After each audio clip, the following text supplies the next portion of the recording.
guys, this is Dad's Toys and Things, and here we have Shazam Fury of the Gods.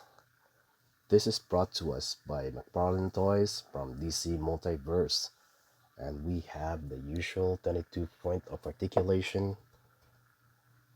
Let's have a look. So you can see that we do have an extra pair of hands and some lightning bolt effects in there.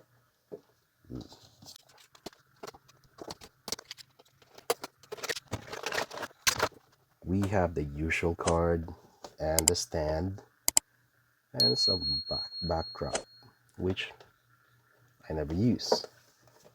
Right at the back, it's not a bad graphics. I'm not a fan of the way they did the graphics on this one. We have here the figure.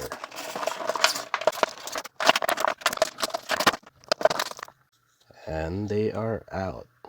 You can see the lightning effects here and an extra pair of hands. There you go. The main figure himself, Shazam. Let's take a look at that head sculpt. Look at that. This is a very nice sculpt.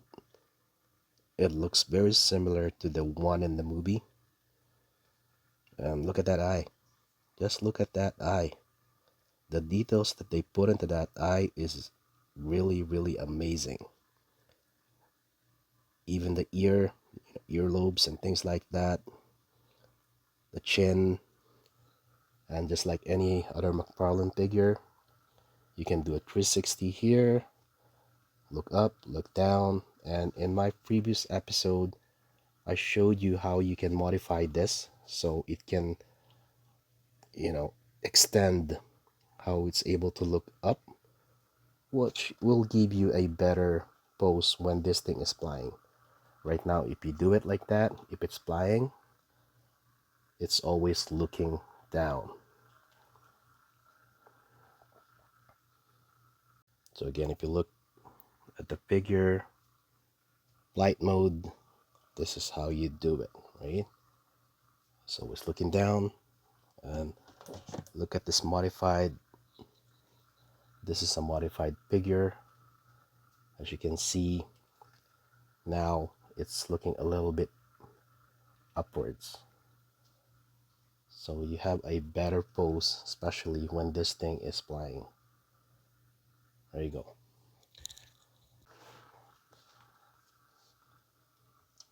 I like the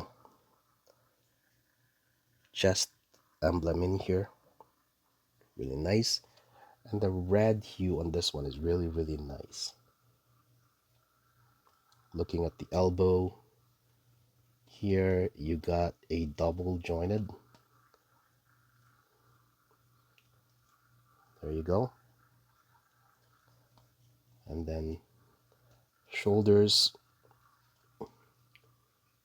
Okay, so the shoulders you can't really, can you? Oh, you can. Look at that. It has a different sculpt, a different mechanism altogether on how it's able to move upward like this. As you can see here, it's hiding the joint, which is very good. I mean, that's really nice. Look at that. And it's also ratcheted. Same on the other side. It feels like when you do it, you're gonna break it, but no, you're not gonna break it. And even if you look down here, they were not able to hide that hole, but at least they have this that hides the joint, so that's really good. And then on the chest, you have that chest movement, you have the chest crunch, okay? And then let's see the torso moves. There you go. So the torso, you have the ability to twist it. So there's a lot of pose that you can do with this figure, just because of the way the joints are made. So going back now onto the legs,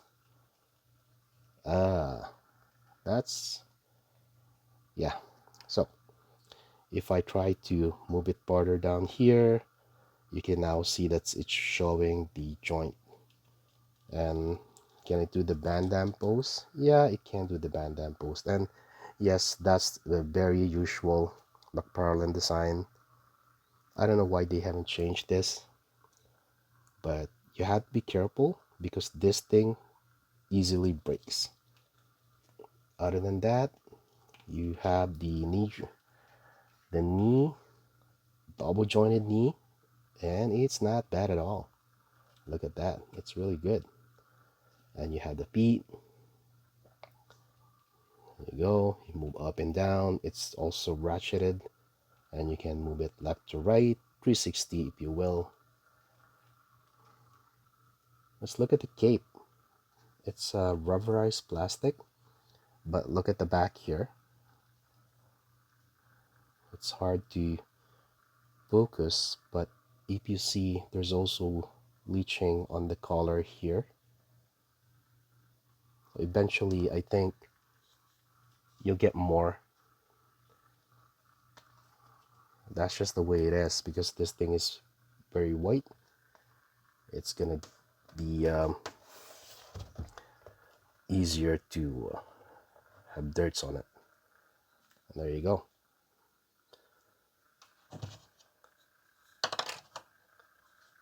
Now, changing the hands. So change the hand here.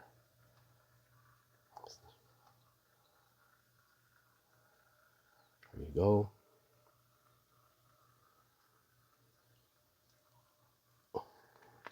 And you can use this effects, lightning effects.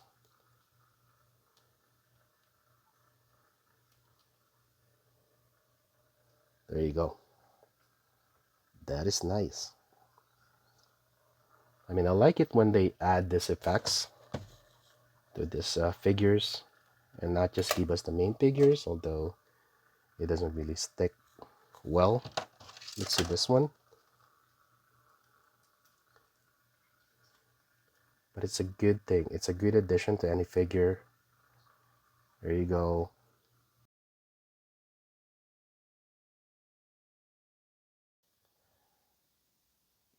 And there you have it.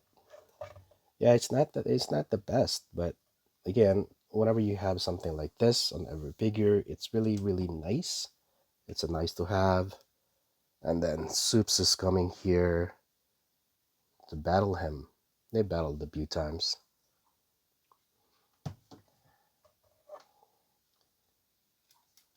So overall, this figure is really good. I mean, based on the movie, and I like the color. You know what I would like to have or see are effects. When you have something like this, they could easily put some effects in here. Let me show you quickly. For those of you who don't recognize this, this is John Blackstar. He's from a cartoon series back in the 80s. And take a look at this. See that? And that's because of the mechanism here at the back. The action figures that we have today, they're really, really neat. You look at the sculpts are really good. The eyes, for one, if you look at the eyes, I mean, again, look at that eye. Look at that eye. It's very, very good. And look at the articulations that you could have there. But at the cost of features or action features that are really, really great on the older designs. So here, you don't have a lot of articulation, but you know you're gonna have so much fun playing with something like this. So McFarlane, I don't know if you will ever see this video and if you will ever watch it, but if you do, that's one of our wish list. You got a Shazam in here, put something inside that will make this thing glow, spark, or anything, you know. Not so it's just not just an emblem. Make a good figure great. That's what we've been trying to tell McFarlane. And here again, do something about this, McFarlane. He's a flyer. He should be able to look up more. We shouldn't need to do this. Here is a modified one. Look at the difference on how far the modified one is able to look up versus the ones that still not modified. Look at that. See the difference? It's a great figure. I like it. So I'm gonna keep it in my collection. But it could be better. It could be better. Thank you for watching today's video. And please don't forget to click like, share, subscribe, and don't forget to hit that notification bell for more of my videos. And I will see you on the next one. Bye.